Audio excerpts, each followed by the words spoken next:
Years before the American president Richard Nixon stretched out his arms into his famous V sign, he was wrapping them around a pair of Chinese giant pandas named Ling Ling and Sing Sing.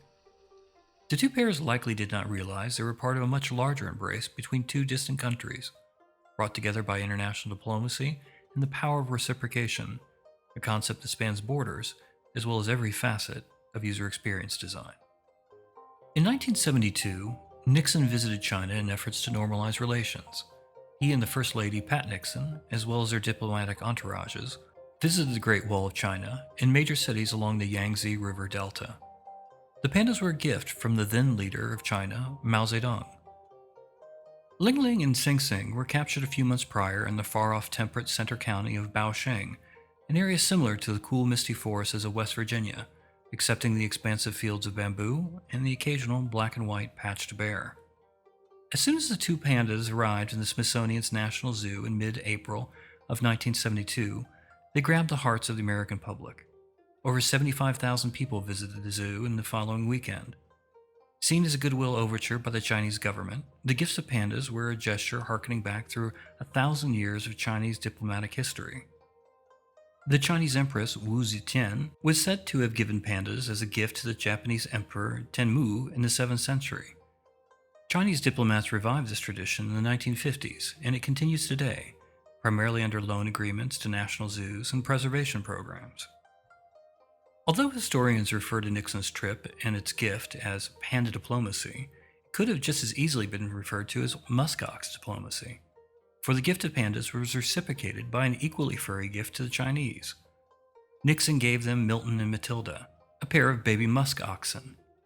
However, their trip was ill-fated. Chinese zookeepers reported the oxen arriving with runny noses, skin infections, and depression. After days in their new home, the musk oxen's distinctive shaggy fur began to fall out.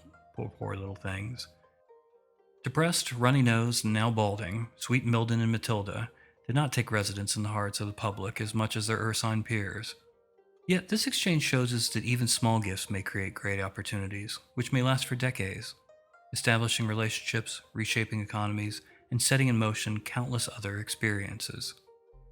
2 decades after Nixon's trip to China, a landmark French book reached the shores of America. The Gift was written by French sociologist Marcel Mauss. First translated to English in 1954, the book still stands as perhaps the most definitive explanation of our need to reciprocate. Mauss studied native societies. Although much of his work revolved around gift-giving, his discoveries would eventually shed light on everything from marketing to software design, for his observations showed us that gift-giving creates bonds between givers and receivers. A gift creates an implicit obligation for the receiver to reciprocate. We give, we receive, we give back. Like intertwined threads, reciprocations weave into the fabric of an experience, strengthening and forming connections between givers and receivers, and by extension, between designers and users.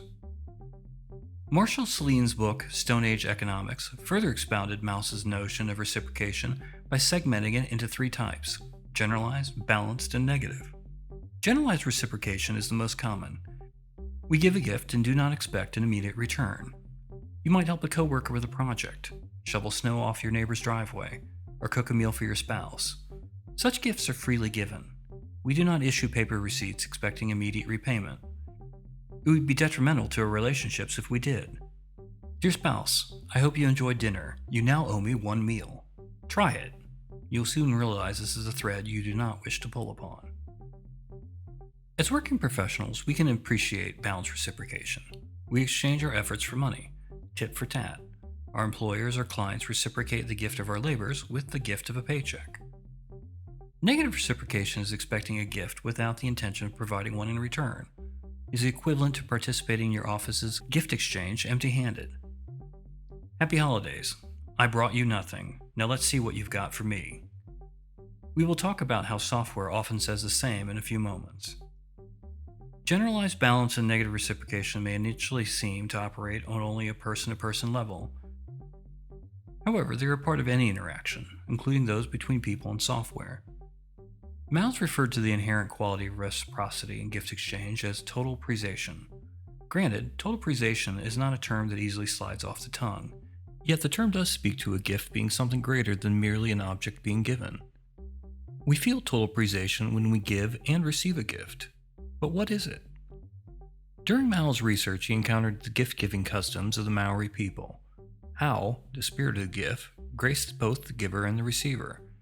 But left unreciprocated, the how would haunt the receiver like an evil spirit. It compelled the receiver to reciprocate. Although we may not feel haunted by the gifts we receive, we do feel obliged to reciprocate, be it person to person or person to software. Something is given, and we are compelled to return the favor.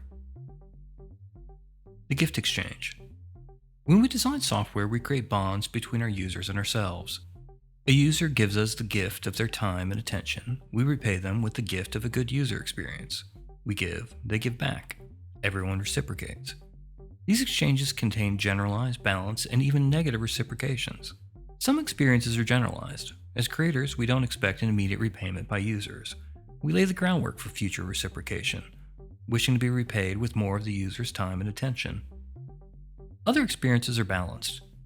We give a user information or direct utility in exchange for performing a desired behavior, such as purchasing or sharing or doing any number of other actions.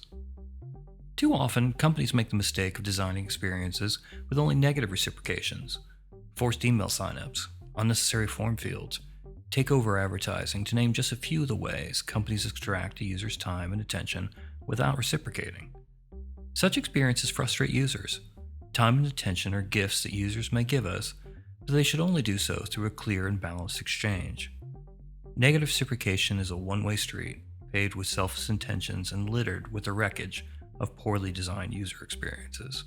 Effective user experiences are comprised of both general and balanced exchanges.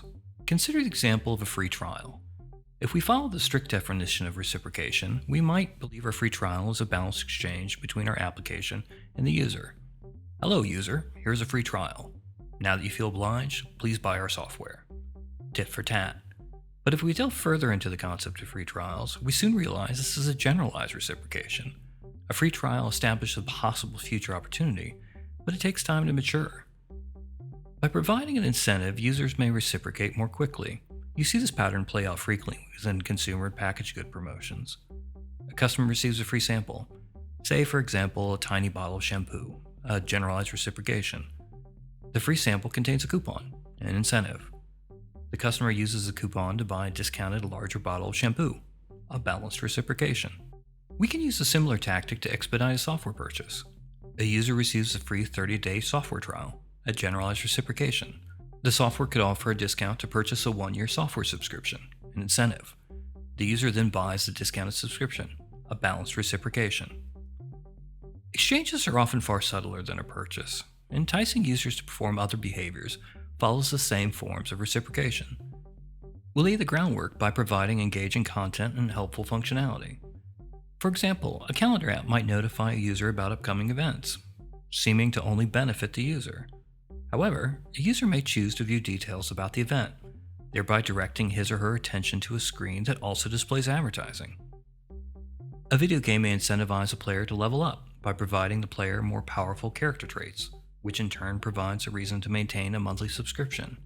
Though subtle, each of these experiences is an exchange of a gift between designer and user. The exchange of gifts between designers and users range from the exotic to the mundane. Like pandas plucked from a Chinese forest and deposited in front of curious onlookers, beautiful design and cutting-edge technology may fascinate and mesmerize users. We celebrate and award such innovation. Yet, even the most unglamorous experiences can still reciprocate. The Miltons and Matildas of experiences repay the user's gift of time and attention by providing unobstructed interfaces, clear communication, and a concern for the user's well-being. Such experiences serve as the basis for ongoing interaction. Thus, we can understand reciprocation in UX to be less a matter of wowing users and more of a means of creating a relationship with them. We give, they give back. The distance between designers and users shorten. That is the real gift.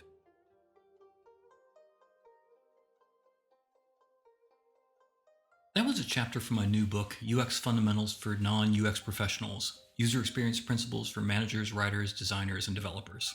That's quite a long title, isn't it? I've recently published it through a press, Springer Nature, and you can find it on Amazon, Barnes & Noble, and Press.com. Love to hear any thoughts or comments you have, and I'd certainly appreciate any likes or shares. It helps the book find new audiences, such as friends and coworkers who might want to learn something about user experience. Thank you for listening.